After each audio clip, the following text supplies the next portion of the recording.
Oh my gosh. So I work right here at Rich's, used to be Rizzuto's, and I was on break and I got stuck behind a train for an hour. It stopped. Stuck right here. It is frustrating, and if you have spent any time in Spokane, you know the pain. You're trying to get north or south and you get stuck at a train crossing.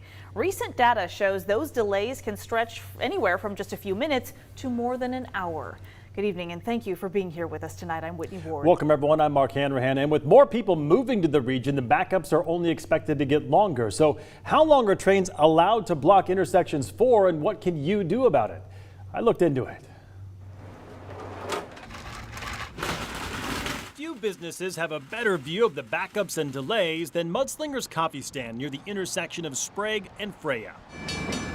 Multiple times a day, usually it'll stop on the intersection of Freya and Sprague and back up traffic for a ways for varying amounts of time.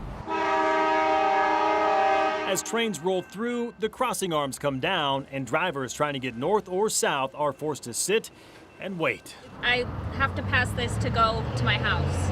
And how often do you get stuck behind a train? At least once a week. It sucks. It's annoying.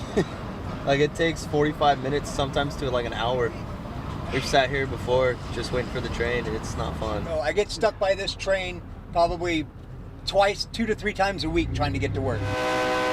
A recent study by the city of Spokane Valley projects train traffic will more than double by the year 2035. Every day, an estimated 58 trains uses the rail line owned by Burlington Northern Santa Fe, and that number is expected to increase to 114 trains by 2035. What's it like?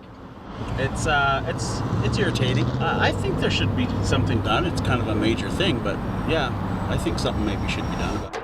While there is work underway on a new overpass at Barker Road that's expected to be completed next year, that's just one crossing. There are many like this one. And it turns out trains are only supposed to block crossings for 10 minutes. Washington Administrative Code states railroad companies must not block a grade crossing for more than 10 consecutive minutes if reasonably possible. But their spokesperson told me several federal court rulings prevent the UTC from enforcing this regulation, and that the Federal Railroad Administration is the only government agency with the authority to create rules addressing block crossings. So I also reached out to the FRA. Their spokesperson said there is no federal statute or regulation regarding how long trains may block highway rail grade crossing, nor one restricting train length, but rather railroads set their own timetables and operating schedules, which are based on market conditions, and business may change over time without advance notice. However, late last year, several U.S. senators introduced legislation to set up a 3-year pilot project for the Federal Railroad Authority to receive and maintain information about block crossings, like the one here at Freya. I want to say the longest I've seen it there was for like an hour and 20 minutes.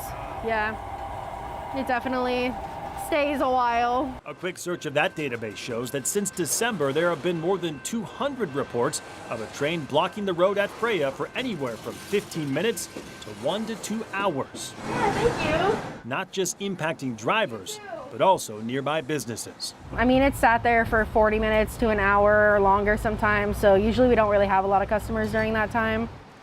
So I reached out to both Union Pacific and BNSF to ask about the traffic delays here in Spokane. Union Pacific got back to us saying, quote, Union Pacific understands the community's concern about block crossings from railroad operations in Spokane. From time to time, rail operations impede traffic in Spokane due to the configuration of the rail network and coordination with other rail operators to facilitate the movement of goods, it continues.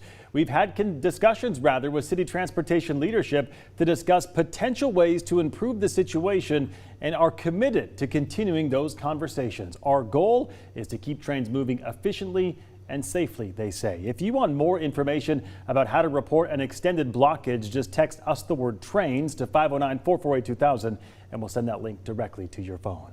Certainly is frustrating. Yeah, problem's not going away anytime soon, that's for sure.